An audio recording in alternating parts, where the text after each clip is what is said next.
Hello साथीहरू, आज चाहिँ म साउन 15 खिर बनाउने तयारी गरिरह हो। यो चाहिँ मलाई पल्लोकोठा बहिनीले ल्याइदिएको के रामा रोशन हो बहिनीको घर। कस्तो मिठो खिर बनाउने चामल ल्याइदिएको, एकदमै राम्रो के हेर्दै यस्तो राम्रो छ, यस्तो मजाले गल्छ। फेरि मैले एकचोटि अगाडि पनि बनाएछु। सानो कस्तो गोलो गोलो गोलो गोलो छ कि चामलको दाना जस्तो पनि छैन यो। फेरि कस्तो राम्रो चामल ल्याइदिएँ कि। अनि मैले दुध चाहिँ बिहानै तताएर राखिसकेको थिएँ। त्यो चाहिँ बिहान भन्नाले दिउँसोतिर ल्याएको थियो, बिहान पछि त भइहालिन्छ नि त। अनि दिउँसो ल्याएर एकचोटि तताएर राखिसकेको थिएँ। अनि यो चाहिँ अचारको लागि आलु बोइल गर्न राख्दैछु। बाबुलाई खिरसँग अचार असाध्यै मनपर्छ। फेरि त्यही भएर अचारको लागि आलु बोइल गर्न राखेको यो चाहिँ। अनि अहिले स्कुलबाट आउँछ बाबु, त्यही त हो, बच्चा स्कुल गएको हुन्छ, स्कुलबाट आएपछि नास्ता खोज्छ। त्यही भएर आज चाहिँ खिर खाने दिन। बाबुलाई चाहिँ पहिले नै बनाएर राखिदिन लागेको चाहिँ। 2 टुक्रा बनायो भने अलि चाँडो बोइल हुन्छ नि त। 2 टुक्रा एउटाको 2टा गर्न लगाएको, त्यो चाहिँ अलि चाँडो बोइल हुन्छ। ग्यास कम खान्छ अहिले ग्यासको सर्टेज भइरहेको बेलामा। अनि त्यही हो, आज धेरै पछि गरेको। म त कस्तो झ्याउ मानेको कि। फेरि लगभग धेरै भइसकेको थियो भिडियो नबनाएको। मलाई एडिट गर्न झ्याउ लाग्छ है खासमा, त्यही भएर कस्तो अल्छी लागिरहेको थियो बनाउन। त्यही पनि आज बनाऊँ, धेरै भयो युट्युबमा भिडियोहरू नहालेको भनेर। अनि बनाइरहेको थिएँ अलिअलि। एडिट गर्न झ्याउ मान्छु, अरू त केही नि होइन। अब ग्यास चालु गरेर पानी पनि बसालौँ, पानी भन्छु सरी, आलु बसाली। अनि त्यसपछि अनि फेरि दुध तताउन परिहाल्यो। अघि तताएको भए पनि अलिकति तताउनु त परिहाल्यो। अनि चामल पनि धोएर राखिसकेको थिएँ कि मैले, भिजाएर लगभग 2 घन्टा जति भिजाएँ मैले। त्यसपछि अहिले धोएर राखिसकेको थिएँ। अनि सिटी लागिसकेको थियो कुकरको, त्यही 3 सिटी लगाएँ, बढी त लगाइनँ। 3 सिटी आलुको लगाएँ, आलु अब पाकिसकेको थियो। अनि त्यही चामल हालेँ, दुधमा चाहिँ एकचोटि उम्लिसकेको थियो दुध। अनि त्यसपछि मैले चाहिँ चामल हालेपछि फेरि फुल ग्यासमै मैले चाहिँ उम्लिन दिन्छु। उम्लिन दिएपछि चाहिँ पछि उम्लिसक्यो भने ग्यास कम गर्छु मैले चाहिँ। पहिला चाहिँ चामल हालेपछि एकचोटि चाहिँ राम्रैसँग उम्लिदिन्छु मैले। त्यसपछि अनि त्यस्तै हो, के हो बोलिरहेको थिएँ आफै, त्यस्तो केही नै थिएन। अब बाबु पनि आउँछ होला स्कुलबाट, खुसी हुन्छ आज खिर खान पाउँछु, खिर बनाइछ मामुले भनेर खुसी हुन्छ। सबभन्दा आलुको अचार भयो भने चाहिँ असाध्यै खुसी हुन्छ मेरो छोरो। फेरि यो चाहिँ धनियाँ धोएर राखेँ मैले। अनि हरियो खुर्सानी अचारको लागि।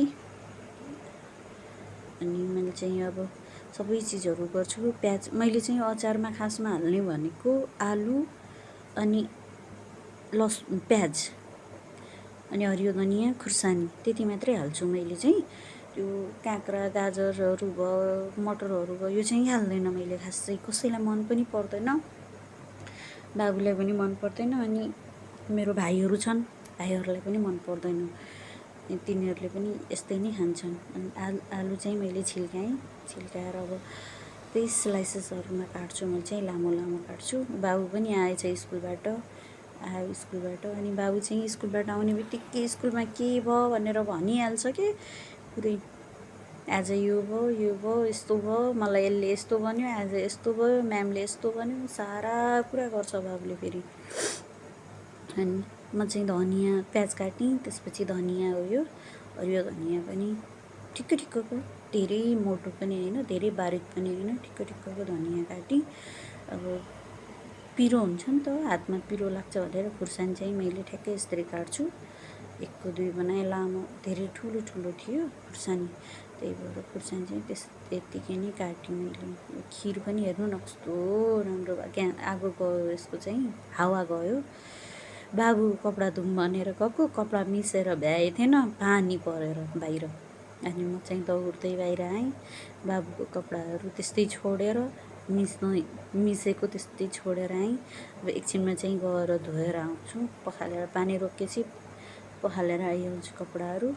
सबै चिज काटकुट गरेर रेडी बनाएँ।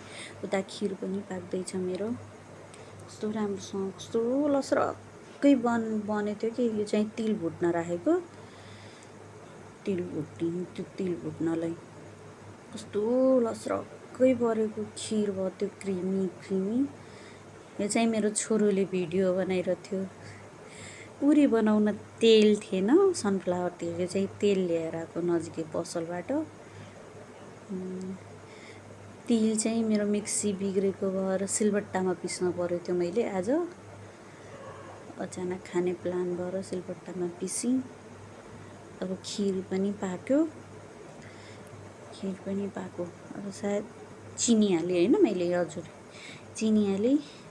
चिनी चाहिँ मैले घरमा खासै राख्दिनँ चिनी, त्यो चाहिँ थोरै 100 ग्राम जति मात्रै खिर बनाउनलाई लिएर आएँ थिएँ मैले यता पसलबाट। मैले चिनी खाँदैन नि त, अनि त्यही भएर।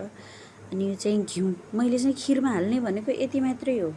मेरो बच्चाले यो ड्राई फ्रुटहरू मन पराउँदैन, अनि त्यही भएर मैले चाहिँ घिउ, चामल, दुध अनि चिनी यतिले नै हो मैले खिर बनाउने भनेको।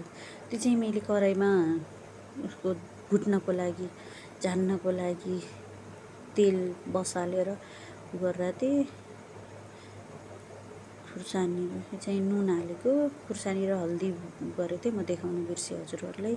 नुन चाहिँ स्वादअनुसार नुन, स्वादअनुसार यो चाहिँ कालो चुक हो, मम्मीबाट चोरेर ल्याएको है फेरि कालो चुक चाहिँ मैले घरमा मम्मीबाट। अनि यो चाहिँ अघि मैले तड्का लगाउनलाई जो कराईमा बसालेको थिएँ, त्यसपछि चाहिँ मलाई हातले मजाले मोल्न मनपर्छ कि खासमा त। यो चम्मचले उसले मिलाएको मलाई मन पर्दैन, हातले मजाले मसी फेरि मिक्स गरेको एकदमै मनपर्छ। मैले खाँदिनँ नि त, अनि त्यही भएर टेस्ट गर्न चाहिँ बाबुलाई बोलाएको थिएँ मैले। मेरो छोराले फेरि टेस्ट एकदमै नुन थाहा पाउँछ कि, फेरि नुन चुक लागेको एकदमै थाहा पाउँछ। गर्मीले हेर्नु न मेरो पसिना कस्तो भइरहेछ मलाई, गर्मी त्यति बेला भान्सामा फेरि कस्तो हुन्छ। पङ्खा चलायो भने चाहिँ जम्मै तातो उसमा जाने, कस्तो पो हुन्छ। उल्टो त्यो पुरै पङ्खा फोहोर्नु नि, त्यही भएर यो चाहिँ बन्यो। त्यसपछि अब मलाई चाहिँ त्यो बनाएको भाँडाहरूमा राख्न चाहिँ अलि मन पर्दैन कि, त्यही भएर केही पनि चिज पाक्यो भने चाहिँ मैले चाहिँ खाली गरेर राखिहाल्छु। यो चाहिँ एकदमै हो। अब यो खिर पनि हेर्नु न, ओ माई गॉड, हेर्दै खान मन लाग्थ्यो, के गर्नु, खान नपाउने। छोरोले मात्रै खायो, अनि कस्तो हेर्दै कस्तो खाममा फेरि गुलियोको यस्तो सोकिन मान्छे हो नि, के गर्नु। आफ्नो शरीरले सन्चो नपाएपछि सारा कुरा छोड्नुपर्छ। हेर्नु न कस्तो राम्रो क्रिमी के, यस्तो क्रिमी भयो त्यो खिर, फेरि के गर्नु। आफ्नो शरीरलाई नपचेपछि के पाकेर भरा। मेरो किचनलाई चाहिँ यसो अभोइड गरिदिनु होला, के गर्नु, यस्तै हो, मिलाउनुपर्छ। यो चाहिँ बाबुलाई थोरै नास्ताको लागि दिइरहेको थिएँ, उसले फेरि देखेपछि कस्तो खान मन गर्छ, त्यही भएर नास्ताको लागि दिइरहेको थिएँ कि बाबुलाई। अलिकति अचार र खिर हाल्दै थिएँ। पुरी चाहिँ बनाएको थिएन, पुरी बनाउने पनि प्लान छ, अहिले देखाउँछु हजुरहरूलाई, मैले पुरी पनि बनाउँछु। यो चाहिँ बाबुले नास्ताको लागि दिइरहेको थिएँ। बाबुले एकदमै मन पराउँछ कि, एकदमै मन पराउँछ। मेरो छोरोले सबभन्दा बढी मन पराउने भनेकै यो आलुको अचार, चोखा पनि भन्छु मैले, आलुको अचार, अनि मोमो खाने अचार मैले आफूले बनाइदिन्छु आफ्नो तरिकाले, त्यो वाला एकदमै मन पराउँछ, एकदमै शौकिन भएर खान्छ। अब आयो मेरो छोरो पनि, उसको यो कपडा फेरि उसको फेभरेट जर्सी उसको मामाले दिएको उसलाई, एकदमै मन पराउँछ अनि खाइरहेको छ अनि तारिफ गरिरहेछ कि मेरो छोरोले फेरि कस्तो भइरहेछ भनेर डिलिसियस भन्दैछ, कहीँ लभ इट भन्दैछ। एकदमै मन पराउँछ मेरो छोरोले फेरि। हुन त सबै खानेकुराहरू एकदमै उसले खान्छ, अलिक तरकारी खाइदिँदैन, नत्र खानाहरू भने एकदमै चावले खान्छ, एकदमै पसन्द गरेर खान्छ कि खाना चाहिँ एकदमै मनपर्छ। मेरो मम्माको हातको खाना मिठो हुन्छ भन्दै खान्छ कि फेरि मेरो छोरोले। के गर्नु, छोराछोरीको खुसीको लागि आफूले नखाए नि बनाउनै पर्छ। त्यही भएर मैले नि बनाइदिएको। अब उसले कस्तो मजाले खान्छ फेरि, कस्तो खाने भए चाहिँ कसरी नाइ भन्ने। ले थ्याङ्क यू मामु भन्दैछ। यो चाहिँ मैले पुरी बनाउने तर्खर गरेको, खासमा यो मेरो बेलुकाको डिनर नै थियो बच्चाहरूलाई। पुरी बनाउने तर्खर, पुरीमा फेरि मैले अजवाइन र थोरै नुन हालेर बनाउँछु, त्यस्तो सादा पुरी बनाउँदैन। अब श्राद्धमा त नै, श्राद्धभन्दा अघि पछि बनाउने पुरीहरू चाहिँ मैले हल्का नुन र अजवाइन हालेर बनाउँछु, राम्रो हुन्छ। मेरो छोरोले फेरि कता कता खिचाउँछ कि मेरो कप भन्दै देखाउँदैछ। चाहिँ अब पुरी बनाउने तयारी मेरो। हेर्नु न, खासै गोलो त आउँदैन, त्यति राम्रो त आउँदैन, तैपनि हेर्नु न मैले कस्तो बनाउँछु पुरी। अनि माथिबाट हल्का यसरी च्यापिदियो भने चाहिँ मजाले फुल्छ क्या पुरी, अलिअलि नफुल्ने जस्तो भए पनि फुल्छ। हेर्नु न कस्तो मजाले बनिरहेको नि। यस,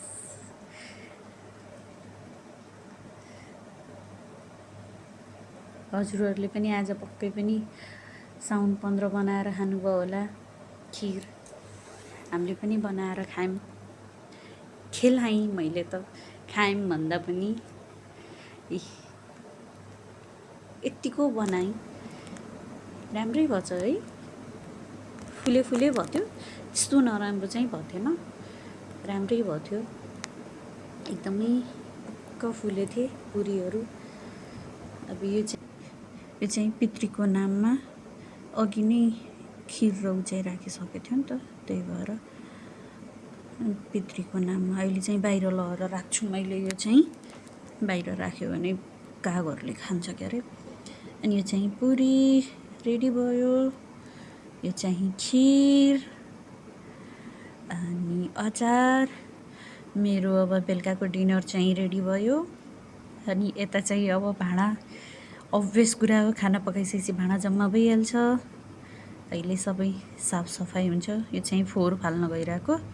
अनि अब चाहिँ किचन सफा भयो, भाँडासाँडा धोएर पनि भ्याइयो, सबै सरसफाइ भयो क्या अरे मेरो चाहिँ। अनि अलिकति अब माथि दिनै पर्यो, माथि घरबेटीहरूलाई थोरै राखिदिएको। थ्याङ्क यू मेरो भिडियो हेरिदिनु भएकोमा।